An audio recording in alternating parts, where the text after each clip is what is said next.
Bonjour, bonsoir, bonne nuit pour InnoLife. Vous le savez peut-être, je fais des vidéos depuis maintenant 16 ans. 16 ans où j'aurai abordé des sujets et thèmes divers et variés selon ce qui me passe par la tête. Films, séries, jeux vidéo, scepticisme, réflexions diverses et bien sûr, comme on peut le voir maintenant, critique de la religion, surtout de l'évangélisme. Pendant toutes ces années, j'ai fait les vidéos que j'avais envie de faire et aussi que j'avais envie de voir. Et ce, avec une incertitude qui plane au-dessus de ma tête depuis 2014, même si je n'y pense pas tout le temps. Et heureusement pour ma santé mentale d'ailleurs, jusqu'à quand je pourrais continuer de le faire? À l'époque d'ailleurs, j'avais même fait une annonce lors du mode multijoueur de Dia Jackrabbit 2 qu'on avait fait avec Mario Ndolimar, que j'avais ensuite isolé en extrait. J'avais vaguement expliqué que j'étais pas sûr d'avoir le temps de continuer mes 2 émissions vidéoludiques de cette période, sans en dire plus, et que je comptais changer le format pour faire ça entièrement sous forme de let's play afin de gagner du temps d'enregistrement et de montage. J'avais effectivement fait pour la 5e émission de Sage et c'était à chier. Donner des infos de manière fluide tout en jouant était trop compliqué et j'étais très déçu du résultat. C'est probablement à ce moment-là que j'ai vraiment commencé à comprendre que la qualité demande du temps. 3 semaines, un mois pour un seul numéro de ces émissions. Enfin, je m'en doutais déjà puisque je le dis dans cette annonce, mais ça a confirmé ma pensée. Pour l'instant, j'ai une idée qui est de faire à chaque fois la caverne et sage, en gros entièrement en live commentary, un peu comme on l'avait fait avec Streets of Rage. L'inconvénient de cette méthode, ça va plus vite à faire, mais on risque de perdre un peu l'aspect information, les informations que je donne. C'est moins évident, moins pratique de balancer des informations en live commentary que dans une émission préparée comme j'ai l'habitude de le faire. Donc du coup, c'est ça qui va me dégoûter si je fais des vidéos comme ça. Parce que c'était un petit peu l'intérêt de la cavernissage, chacun à leur manière. J'avais fini par dire dans la caverne de Sage sur les jeux pirates, qui était l'une de mes vidéos des 10 ans, la vraie raison et surtout la vraie crainte. Je ne pouvais pas vivre de mes vidéos et on n'a toujours pas de revenu inconditionnel ne dépendant pas d'un emploi ou de la recherche d'un emploi. Peu importe la forme du revenu, je ne rentrerai pas dans ce débat aujourd'hui. Et ce, malgré que les conditions actuelles pour en percevoir un deviennent de plus en plus un luxe que j'ai déjà eu peur à plusieurs reprises de ne plus pouvoir me permettre. Parce que oui, c'est cette politique qui est un luxe pour beaucoup d'entre nous. Pourtant, j'avais pu mettre en place plusieurs projets professionnels au cours des années. C'était des trucs qui semblaient bien partis sur plusieurs mois, mais à chaque fois, ça a fini par foirer. En plus, je n'ai presque pas pu gagner d'argent malgré le temps et les efforts passés. Ces derniers mois étaient à nouveau bien partis pour qu'il y ait une amélioration de la situation, mais il y a des projets qui sont reportés sans cesse et ça ne dépend pas que de moi. Disons que les premiers maillons mettent toujours plus de temps à se lier et que j'arrive en fin de chaîne. Heureusement, je fais quelque chose qui me plaît en attendant, ce sont ces vidéos et ces lives. Le problème, c'est que même en essayant de faire des formats plus courts, ces vidéos me demandent du temps. D'autant plus que des fois, je me remets sans le savoir à refaire des formats plus longs et plus ambitieux, comme pour mes 10 ans justement, ou pour la critique de Merci Bernard. Et puis un jour, je décide sur un coup de tête dont je ne me souviens même pas de faire une vidéo sur l'évangélisme qui me demande plus d'1 an de travail. À croire que le coup de tête a dû faire si mal qu'il a effacé un bout de ma mémoire. Mais le vrai problème n'est pas là en réalité.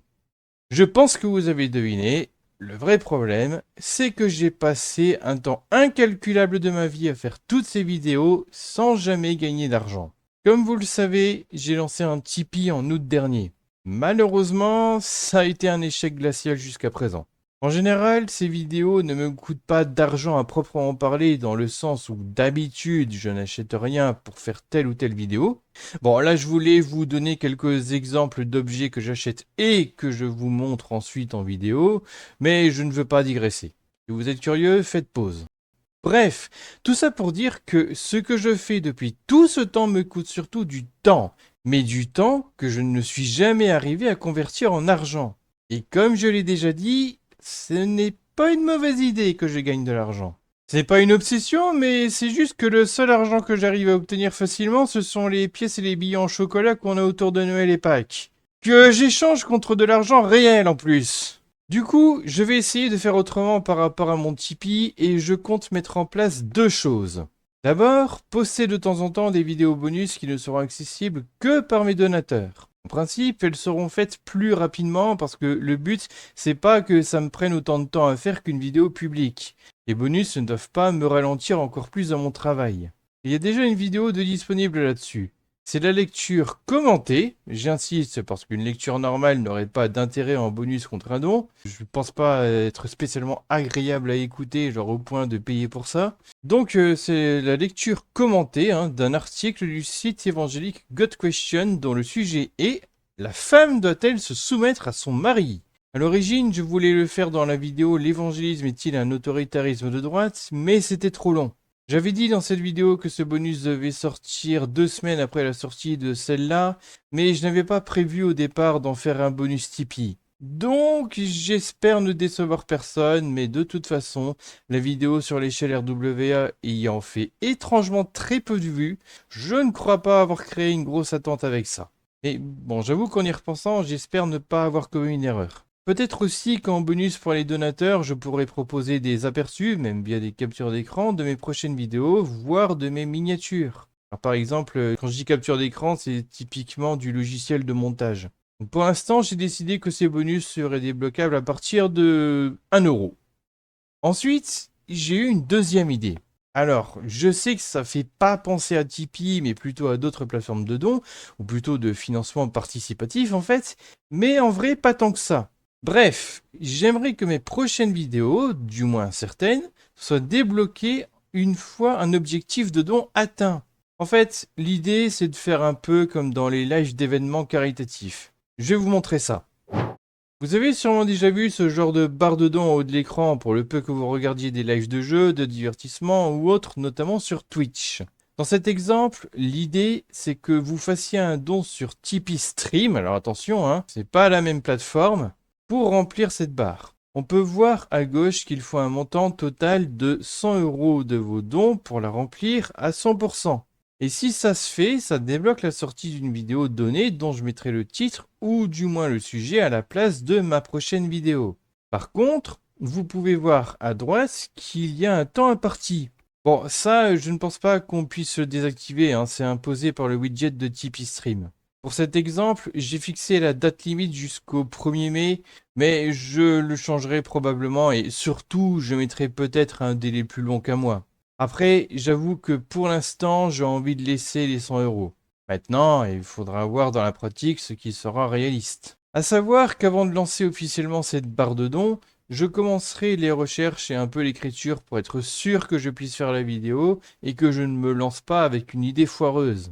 En fait, soit j'attends que la barre de dons monte lors de mes lives pour terminer la vidéo, soit je la fais en entier mais j'attends que l'objectif soit atteint pour la poster. Là, par exemple, j'ai une idée de vidéo qui, en réalité, ne vient pas de moi, mais on peut éventuellement adapter le concept. Mais j'attends de plus me renseigner avant de savoir si c'est vraiment une bonne idée. C'est d'ailleurs pour ça que je n'annonce pas le sujet tout de suite. Dans tous les cas, n'oubliez pas que faire des vidéos prend du temps et que je serai obligé de mettre le projet de côté si jamais j'ai des obligations professionnelles ou autres. Je précise que les vidéos financées via cette barre de dons seront publiques et gratuites. Cette barre de dons n'a pas pour objectif de financer des bonus Tipeee, rassurez-vous. Ce serait assez bâtard. Bon, du coup, vu qu'il faudra passer par Tipeee Stream pour ça et donc pas Tipeee, je vais sûrement remplacer le logo animé de Tipeee là, qui est en bas pour qu'il n'y ait pas de confusion, ou juste le virer carrément. Bon ben, je crois avoir tout dit, du coup, je n'ai plus qu'une seule chose à vous dire. Cordialement.